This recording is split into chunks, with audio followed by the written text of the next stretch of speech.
Iyi ni radiyo BBC gahuza miryango ivugira i Londres kuri metero 19, 25, 31 na 41.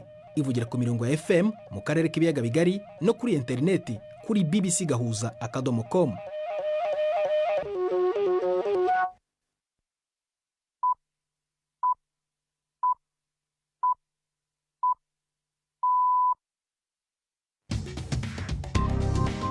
Ubu ni saa 10 n'igice ku isaha mpuzamahanga ya GMT, ni saa 12 n'igice ku masaha yo mu Rwanda no mu Burundi. Muri studio muri kumwe na Prudence Ngiyumva.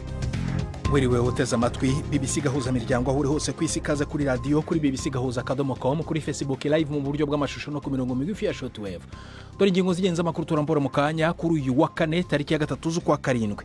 Icyegeranyo cy'inzobere za Loni kiravuga ko u Rwanda rukomeje gukoresha icyo bita amayeri yo kwigarurira uburasirazuba bwa Repubulika ya Demokarasi ya Kongo, akarere kiganjemo umutungo kamere w'amabuye y'agaciro. Ibirego u Rwanda ruhakana. Amakuru avigaza aravuga ko abantu barenga 100 bishwe mu masaha 28 ashize mu gihe Israel ikomeje gukaza ibitero byo mu kirere ku butaka bwa Palestine. Mu Burundi ho hashyizweho abaguverineri 5 b'intara nshya ziherutse gushingwa. Murumva abari bo mu kanya. Hari kandi n'ikinamico runana nk'uko bisanzwe buri wa kane.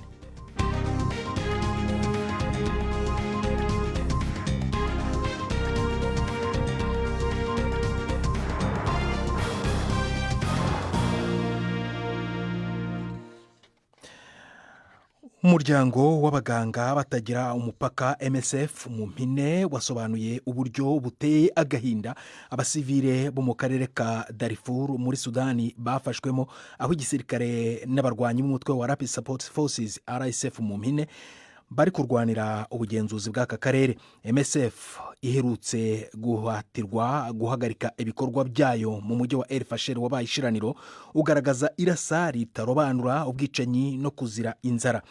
RSF kandi inashinjwa ibikorwa biteguwe by'urugomo rushingiye ku gitsina byibasira abantu batari abarabu ndetse no gushimuta. MSF ivuga ko igitero cya RSF giherutse kugabwa hafi y'impunzi ya Zamzam kishe abantu batabarika. Uyu muryango uri gusaba Loni kugira icyo ikora gifatika. Icyegeranyo cy'inzobere za Loni kiravuga ko u Rwanda rukomeje icyo bita amayeri yo kwigarurira uburasirazuba bwa Repubulika ya Demokarasi ya Kongo, akarere kiganjemo umutungo kamere w'amabuye y'agaciro. Icyegeranyo gishinja ko abategetsi b'u Rwanda bifashisha umutwe wa M23 nubwo baherutse gushyira umukono ku masezerano y'amahoro i Washington mu kwezi gushize. Leta y'u Rwanda irahakana ibiri muri iki cyegeranyo, ivuga ko atari ukuri. I Nairobi ni inkuru ya Siriake Muhawe nayo. U Rwanda ruratungwa agatoke kuba ari rwo rutegeka rukongera rukagenzura abagwanyi ba M23. Icegeranyo c'abahinga ba ONU kirerekana idonido ry'ingene u Rwanda rwagiye ruha inyigisho abagwanyi bashasha ba M23 hamwe n'ibikoresho bya gisirikare. U Rwanda ngo rwarakiriye abarongoye abagwanyi ba M23 mu ikambi y'inyigisho za gisirikare ya Gabiro, rwongera rurakoresha ibigo by'inyigisho za gisirikare vya Nasho na Gako mu kwigisha abagwanyi bashasha ba M23. M23 ngo yagiye itera intambwe mu buseruko bwa Kongo yigarurira ibisagara binini byo muri ako karere gafise ubutunzi bw'amabuye y'agaciro, Goma na Bukavu, ibifashijemwo n'u Rwanda. Kongo, ONU n'ibihugu bikomeye vya Buraya bivuga ko ico gihugu c'u Rwanda gifata mu mugongo M23 mu kwirungikira abasirikare n'ibigwanisho. Ico cegeranyo c'abahinga ba ONU kivuga kandi ko imfashanyo y'igisirikare c'u Rwanda kuri M23 idafise intumbero yo kwivuna abagwanyi ba FDLR, ahubwo ko u Rwanda rurajwe ishinga no kwigarurira ubuseruko bwa Kongo, naho ico gihugu giherutse gushira umukono ku masezerano y'amahoro na Kongo mu birori vyabereye i Washington muri Amerika. Ico cegeranyo c'abahinga ba ONU kivuga ko gushikubu abasirikare b'u Rwanda bari muri Kongo gufasha M23 bashika ibihumbi 6 udashizemwo igitigiri c'abagabirije bari ku rubibe. Abatungwa agatoke muri ico cegeranyo bafise uruhara muri iryo rungikwa ry'abasirikare muri Kongo harimo James Kabarebe azari amaze gufatirwa ibihano na Amerika, hamwe n'abagenerali babiri Vincent Nyakarundi na Patrick Karuretwa. Umuvugizi wa leta y'u Rwanda Yorane Makoro arakana ibiri muri ico cegeranyo, avuga ko ico cegeranyo cemeza neza ko leta ya Kongo n'igisirikare cayo bikorana n'umuhari wa FDLR, ariko ko gisigura nabi n'ibirankana impungenge u Rwanda rumaze igihe kinini rwerekana ku kibazo c'umutekano gituruka kuri FDLR n'iyindi mihari bakorana, catumye hashirwa ingabo ku rubibe mu ntumbero yo kwikingira. Umuyobozi w'ishyaka ry'abademokarate mu nteko ishinga amategeko ya Leta Zunze Ubumwe za Amerika ari gukerereza itora rya nyuma ku mushinga w'itegeko rireba imisoro n'ingengo y'imari akoresheje kuvuga ijambo rirerire cyane. Hakimu Jeffries yabwiye inteko ko akoresha igihe ashaka mu kwamagana uyu mushinga w'itegeko, n'abo mu ishyaka ry'abarepublikani bwabo bemeza ko rizatumbagiza umwenda w'igihugu rikanahagarika ubwishingizi ku buzima ku bantu babarirwa muri za miliyoni nyinshi. Byasabye amasaha menshi y'ibiganiro kugira ngo umuyobozi w'inteko Mike Johnson na Perezida Donald Trump bemeze abadepite b'abarepublikani bari bahangaye ko batazaritora kwemera ko umushinga ukomeza ukajya mu nteko kugira ngo harebwe niba uri bwemezwe. Mu Burundi hashyizweho abaguverineri 5 b'intara nshya ziherutse gushingwa. Byakozwe kuri uyu wa kane bamaze kwemezwa na Sena nk'uko byasabwe na Perezida Evariste Ndayishimiye.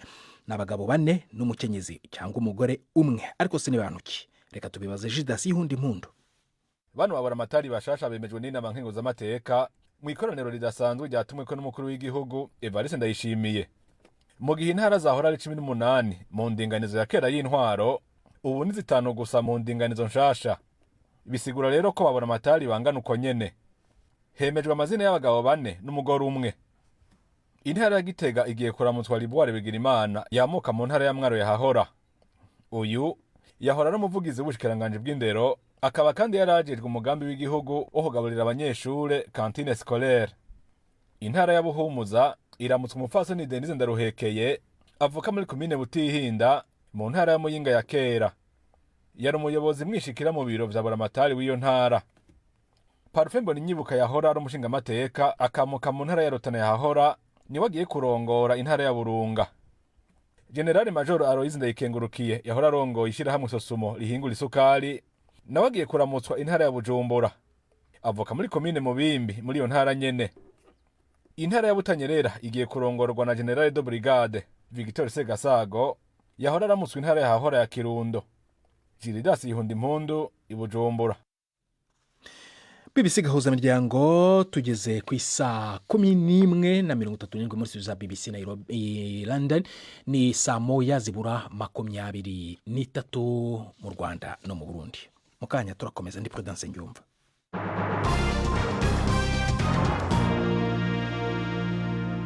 Dusubire mu Burundi. Ejo niho hafubwa abantu 6 bishwe n'abanyagihugu ku mutumba wa Gasarara muri komine Nyabiraba mu ntara ya Bujumbura.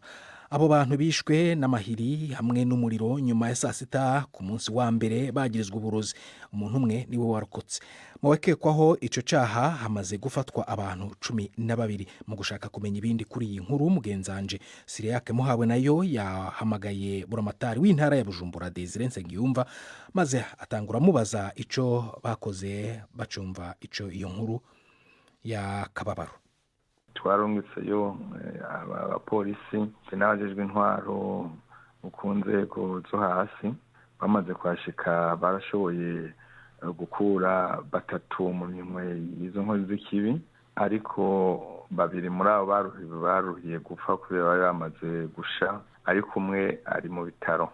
Impande y'ivyo twaciye twikora kwajejwe umutekano dukuye ahandi kure, baca baraza kuri mutumba, baca barafata abantu baba baragiye imbere y'abandi mu gukora ivyo bikorwa. Tumaze gufata 12, abandi bariko bararondekwa. None abo bantu bishwe bakikwa ko baruze bande? Nurana ibintu by'uburozi katansiguro igaragara wo kwerekana, ariko bavuga yuko iyo mitumba yabo abantu bapfa cyane. Hanyuma icabikabuye n'umukozi w'Imana, umwarimu w'ishengero rya Katolika rya nyene mu Gasarara, yarahigiye gupfa. Hanyuma muri ako kanya nyene ngo hacaduka n'uwundi wo kwindi shengero riri hafi yaje na John rya Katolika nawe ntiyagwaye nk'uko nyene bashavuga ati rero nta bindi abo bantu bariko barabica n'abarozi. Abantu bishwe n'abantu bageze mu zabukuru, abandi baba bakuze baba ngaho ahabereye iryo bara, muriko murabahumuriza gute? Byasaba ko tugira amanama, ariko uyu munsi w'ejo ntivyari gukunda, n'amaziko yaheze atevye, ariko twatumye ko inama z'abatware bo hasi tugirana inama naho, hanyuma tubone kuzoshika kuri uwo mutumba. Inama y'abakuru b'imitumba izoba ejo, hanyuma inama y'abenegihugu bose izoshiba kuwa kabiri. Iyo ngeso yo kwihanira murabona mugiye kwitorera inyishu gute?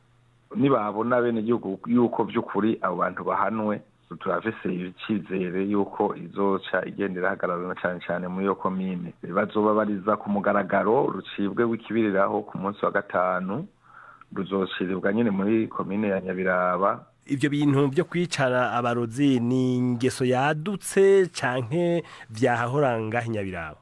Muri Nyabiraba birakunda kuvugwa, hariho n'indi mitumba amatora ataraba bari bagize ubwo mbere bo baranyandikiye n'amamesaje ndabatelefona, barambwira ko bafise ubwoba ko babwiwe ko ari abarozi. Hanyuma musanteri yaciye agendayo acaragirisha inama aho hantu, baratekana. Ubu tuvugana umutekano wifashe gute aho haguye iryo bara? Umutekano uriho mugabo muvuma y'abantu n'intoyi. Tumaze gushirayo position, abo bantu baciye batangura kubona abantu batangura kunyegeza, kuko ntibabona neza ugiye gufatwa n'utagiye gufatwa. Niho twibaza yuko baca binyegeza kugira ngo ntibahave bafatwa. Ni nayo mpamvu byatugoye n'ejo ku maziko kugira ngo tunkanta dufasha mu maziko, kuko abantu bose barabarondera ukababura. Bamwe twabasanga mu mazu ngo mudufashe, abandi tukabatora ku mitumba ihana urubibe n'uwo mutumba. Ibisigaye uri kuraraba nta kindi kibazo kihari, gusa abo bene gihugu nk'ubu nk'abafitaniye imiryango yegeranye n'abo bapfuye, nibo bavuga ati no kubandanya mudukingira, kuko bashaguma bafise ubwoba ati usanga natwe badushira mu gitigiri cabo bitabaroza, ugasanga ari ejo cengiye ejo batugiriye nabi. Umuyobozi wungirije w'ingabo zirwanira mu mazi mu Burusiya Mikhail Gudkov yiciwe mu mirwano ibera mu karere ka Kursk gahana umupaka na Ukraine. Minisiteri y'ingabo y'Uburusiya yavuze ko uyu musirikare w'ipeta rya General Major yishwe ejo hashize kuwa gatatu. Amakuru aravuga ko yayoboraga brigade akaba yanicamwe n'abandi basirikare 10 mu gitero cyagabwe na Ukraine mu birindiro bitangirwamo amabwiriza ya gisirikare. Hagataho amakuru ava i St Petersburg aravuga ko ibirori bikomeye bya karasisi byari biteganyijwe mu mujyi ku munsi wahariwe urwego rwa gisirikare mu mazi Navy Day wasubitswe kubera impamvu z'umutekano. Amasoko y'inkuru yabwiye itangazamakuru ryo mu gihugu ko nta bwato buzashyirwa mu mugezi uzwi nka Neva nk'uko byari biteganyijwe, ariko ko ngo umuhango wo kuhashyira indabo n'igitaramo cy'indirimbo byo bizakomeza nk'uko biteganyijwe muri uku kwezi. Mu burasirazuba bwo hagati amakuru avigaza aravuga ko abantu barenga 100 bishwe mu masaha 28 ashize mu gihe Israel ikomeje gukaza ibitero byo mu kirere ku butaka bwa Palestine. Nk'uko umunyamakuru wa BBC Ray Davis uri Yerusalemu abivuga, benshi mu bishwe biravugwa ko bari ku murongo bategereje inkunga y'ibiryo cyangwa bava mu nzira bava kubifata. Inkuru ye murayumva mu ijwi rya Yvette Kabatesi. Mu gihe igitutu gikomeje kwiyongera kugira ngo ibyo bihugu byombi byemeranywe ku masezerano yo guhagarika imirwano ari hashirwamo imbaraga na Donald Trump, umujyi wa Gaza urarushaho kwibasirwa n'ibisasu. Igisirikare cya Israel kigwanira mu kirere cyemeza ko cyarashe ahantu harenga 150 muri Gaza muri aya masaha 28 ashize. Ibi bisasu bikaba byageze no ku cyo bise imihanda yo munsi y'ubutaka ndetse n'ibikorwa remezo bya Hamas.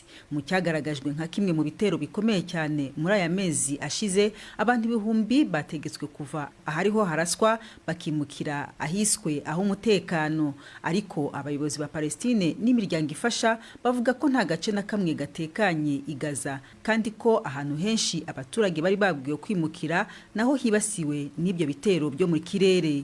Abayobozi mu nzego z'ubuzima i Gaza batangaza ko abantu barenga 140 bishwe ejo hashize, harimo abagore n'abana benshi. naho ishuri ricumbitsemo imiryango yahunze naryo ryarashweho mu majyaruguru ya Gaza, ndetse biravugwa ko abatari bake bari bategereje imfashanyo mu mujyi rwagati wa Gaza bishwe n'ibyo bisasu.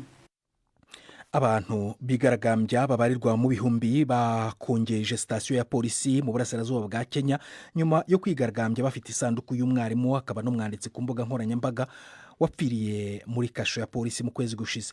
Itangazamakuru ryo mu gihugu riravuga ko isanduku yarimo Albert Ojwang yakuwe mu modoka yarimo, yazanywe kuri polisi mu karere ka Homa Bay aho yabanje gufungirwa aregwa kunenga umuyobozi wa polisi kuri internet. Abapolisi babanje gutsimbarara ko Ojwang yiyahuye mbere yo kwemera ko yishwe. Ibintu byasembuye imyigaragambyo ikomeye yamagana ubuhubutsi burimo ubwicanyi bwa polisi. Biteganyijwe ko azashyingurwa ejo kuwa gatanu n'umwanya w'Ikinamico Runana.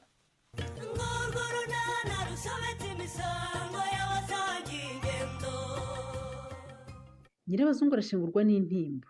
Hagati aho Pascal mu iperereza n'Urunana. None se ubwo nukugiye Kareme? None se uragira ngo ngende ntonori? Ugiye utananyweye igikoma kandi cyahiye. Kugira ngo se hari icyo nshaka sha. Ufite ikihe kibazo Kareme? Nde kujye kugaburira umwana yewe. Umwana rwose nta kibazo afite, namuhoreje imbiha abandi bana ngo bamufashe kurya. Ubwo nushaka ko umwana wacu yongera kurwara imisonori? Narame n'umwana uzi ubwenge cyane Kareme. Yabanje gukaraba intoki n'amazi meza n'isabune abona kumugaburira. Jya mu yindi mirimo rero ndake njye ku kazi. Tekereza ariko uzi ko iyo nasohoka mba nsanze ugiye ntacyo tuvuganye, kandi uzi ko turi kwitegura ubukwe. Kareme waraye ugeze aha ngaha rwose biruha mu buriri wanga kumvugisha ngo urananiwe. Naniwe ariko. None se ubukwe bwacu buzagenda neza bute kandi tutaganira ngo buri wese abwira undi myitegura aho yigejeje? Rwose ku ruhande rwanjye rarimbanije. Yewe n'iwacu nyogokuru yambwiye ko batangiye kuvugururira inzu babamo. Ndumva ari sawa. Ni sawa nyine, ariko nyine amafaranga yamubanye make Kareme. Yarazi ko nzamufasha rwose, kandi rero sinamufasha ntacyo wampaye. None se ko witse imitima gusa ntuvuge?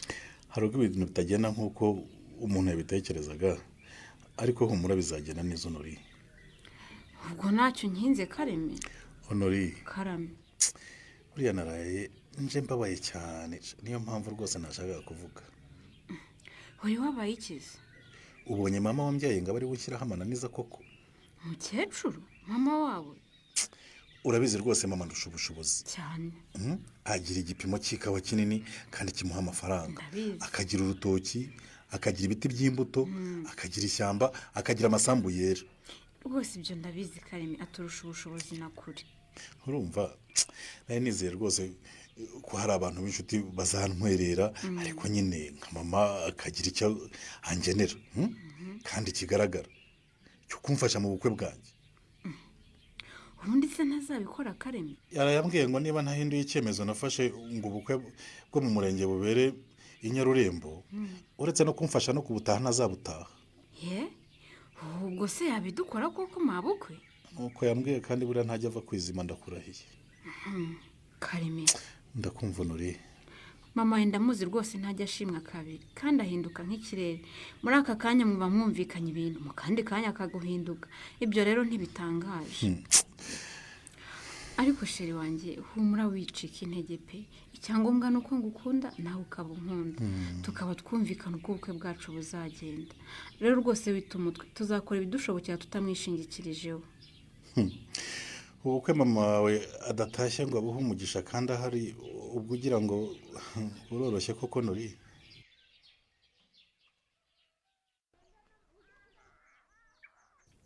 Simwe mbazamuza? Ni twebwe. Dore mbese uko bakanura nk'imbeba zafashwe muri Rwagakoco. Ubwo mwari mubadutsemo baturana barumuna banyu mwirukanyira he mutanabahumuye. Ariko nshize irungu ndamuhetse. Muzara nawe ahetse umumararungu kuko twababyukije bakabyanga. Aka nakumiro koko. Muri make mubavanye mu buriri bataranicura koko. None se nitugiye iwawe warinda narandiri gukina. Ntago ari ugukina gusa nawe. Muza, hitusubiza uwo mwana mu buriri aryame none ahangaha ufate igitebo ze nkwereke. Urumva nawe kaze ndabwira igikuru n'igito cyumvireho. Papa wambabariye ntunjyane gutunda ifumbire uzi ko naburaye koko. Nukuri nambara umuntu yabona noneho. ariko se ubundi abo bana ko bari bagiye kwashya kubagarura iki Pascal? utambwira ko ari wowe bohereje yo mukobwa aja? Ninjye wari ubohereje nyine. Nari mbabwiye ngo baheke abavandimwe babo banashorere Muhoza bajye kwashyaka. Abana bazindukire mu rugo rw'abandi batanakarabye mu maso koko? Bakaraba iki ariko? Oya pe, ibyo simbishyigikiye rwose. Erega buriya kwashyaka n'abantu beza Pascal. Ntibashobora kujya mu nzu ngo barye bonyine abana bacu bicaye ku rubaraza. Natwe baradu. Ntiwumva kandi uriya mugore abyuka atetse ibikoma, amata, imireti, amagi atogosheje. Hari ibindi akora ntibuka uko byitwa bazinduka barya. Hari ubwo baba baguze n'imigati cyangwa capati. Baba bafite n'imbuto mama, amapapayi, imineke, imyembe, amaronji n'ibinyomoro. Ubwo rero mukumva babona ibyo baha abana babo, namwe bakabona ibyo babaha. Nyine tunywa igikoma bakaduha n'irindazi. Cyakora abatoya bo babana ku gapapayi cyangwa akanyomoro n'umuneke. Ibyo byitwa kuremerera abantu mukobwa aja. Umva, mumve mu maso mugendeye mwe ba. Ntubona se ko bahise bagenda bishimye? Niko se mukobwa aja. Karame, banza ushimire ko washatse umugore uzi ubwenge ubone kugira ikindi uvuga Pascal. Uko ye. Buri uyu munsi turorohewe. Baririrwa ifi yo kwashyaka, barya ibya mu gitondo, ibya kumanywa, nibiba ngombwa nimugura baze bariye. Uzi ubwenge koko ntugase. Uravuze ngo ntabwo nzi kandi nkuruhuye induru y'abana batubaza ibyo bari burye Pascal. Uratinya turavuga ngo nzi ubwenge habe namba. None se mugore mwiza, ubu tuvuge ko ubwenge wagize ari uguhagarika uburyo bwo kuboneza urubyaro gasama indi nda, kandi uzi neza ko nabo ufite utababonera ibyo bakeneye. Nsaba imbabazi kuko umbwiye nabi Pascal. Ngo usaba imbabazi kuko nkubwiye ukuri mukobwa aja. Niko urashaka gukomeza kubyara ngo ukunde ugwiza abana bazajya bazinduka batoye umurongo mu rugo rw'abaturanyi bajyanywe no kuruka. Leya hanaye. Nahani wawe. Ko ntakumvise ukingura umuryango winjiye ute? Kandi sanze rurangaye urugi. Apo sinibukaga ko nifunguriye ngiye gusohora imodoka. Nari ngarutse gufata ikofi nayibagiriwe ahangaho njye ku kazi. Okay. None se bite? Nyine ko usanze ngiye ku kazi nabikubwira uti oke. Nuko nta kibazo mfite kuba nsanze ugiye ku kazi kiri. Wowe se ndabona utanambaye nk'ugiye ku kazi. Ntukora ufite konje. Chris ari okay? Yes aya. None se kumbaza ngo ko ntagiye ku kazi kandi ndi mu biruhuko. Oh la la. Sinabyibukaga pe. Ubwo rero urihangana usanze ngiye. Erega nta kibazo mfite. Nta kundi nyine urajya mu modoka ngo ukatane ngo usubize iwawe. Hanyuma nkomeze nanjye njya ku kazi kuko sindi muri vacances. None se Chris, ugira ngo nafashe icyemezo cyo kuza hano ntabitekerejeho. Ndabizi ko abaganga nta vacances mugira kandi ko nta nakonje urimo. Kuko rero mfite uwo mwanya ngewe. Naje kugukorera imirimo imwe n'imwe rwose yo mu rugo nk'isuku yo mu nzu, hanze. Mbese ndagira ngo iwawe hase neza. Ndambiwe kwirirwa mu rugo rwose ntacyo nkora. Wabimenye rwose iyi weekend nagize akavuyo kenshi sinashoboye gukora isuku. Give me the keys. Kuko se ngusigira imfunguzo zanjye ushaka gusigara ahangaha wenyine nta kibazo? Ngira ikibazo cy'iki se singe wizanye. Zizane vuba ahubwo. Kururantunguye reya.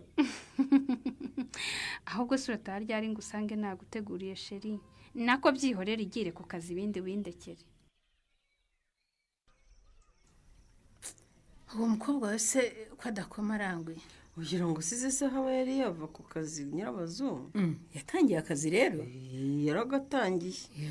Kandi yatashye nyine aca kuri salo ye kugira ngo ajye kureba uko abakozi bakora, hanyuma akahurira n'umukobwa we bagatahana. Ariko mana uwo mukobwa we yabaye inkumi disi we. Cyane da. Iyo adacumbagira ntabwo nari kumumenya arangwe. Rufesi yabaye inkumi rwose. Kandi rero ntabwo gafite iriya mbago rwose n'agakobwa keza bambe. Kubera ko uzafite ubumuga ntibyere kumubuza kuvamo inkumi nziza Nyirabazungu. Nizere ko utanyumvise nabi rangwe. Oya nta kibazo nukuri simunenga ko afite ubumuga rwose. Kuko ndabizi ntibwamubuje kuba umunyabwenge cyane pe. Naho ubundi se arinja kukubwira ibyanjye n'umuhungu wanjye. Kandi kuko Karemera disi ngo afite ubukwe. Karemera yarambabaje. Mbese niba hari umwana wanteye umubabaro ni Karemera. Ati se kandi agiye kukwereka ibirori kuko.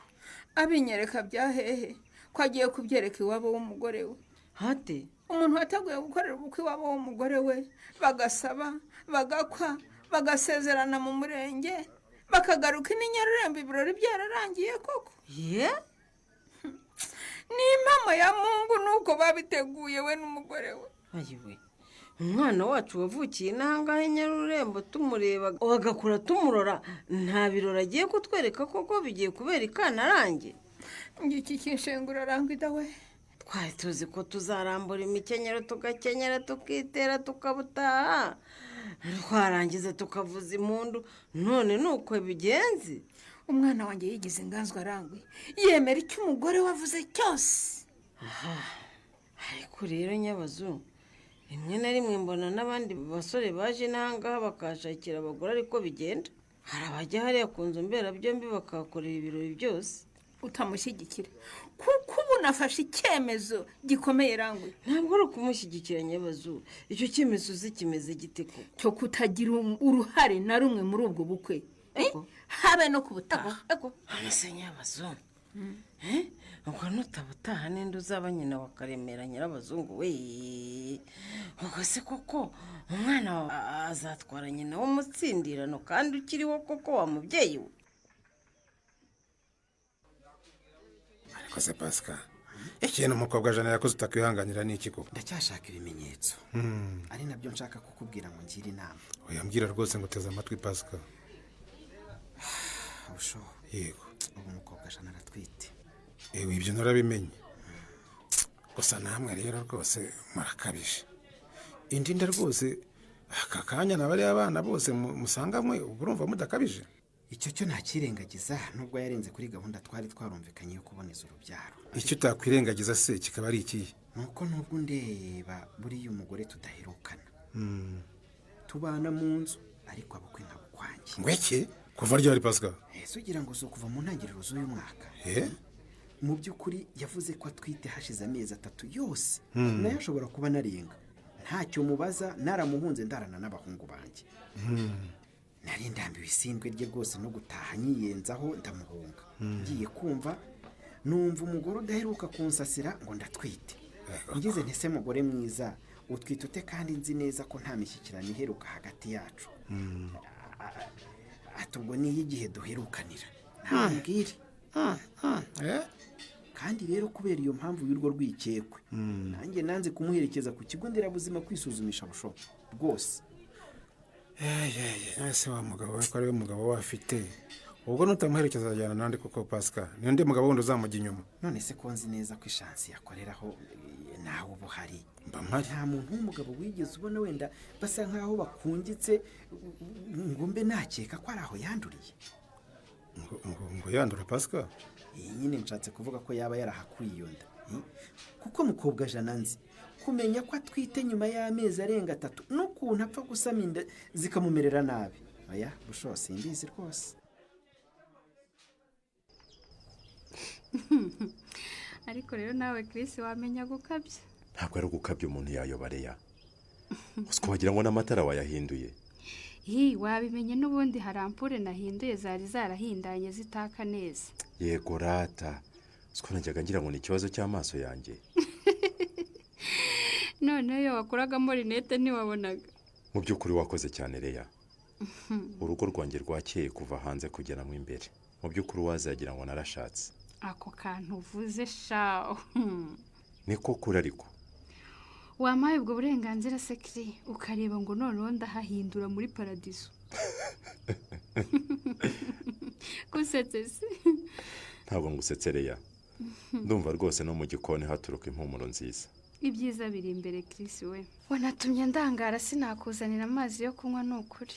nta kibazo Leya, amazi nzahari nyashatse najya kwisukira. ariko kuki udakunda umuntu kwitaho waretse nkaguha keya sheri?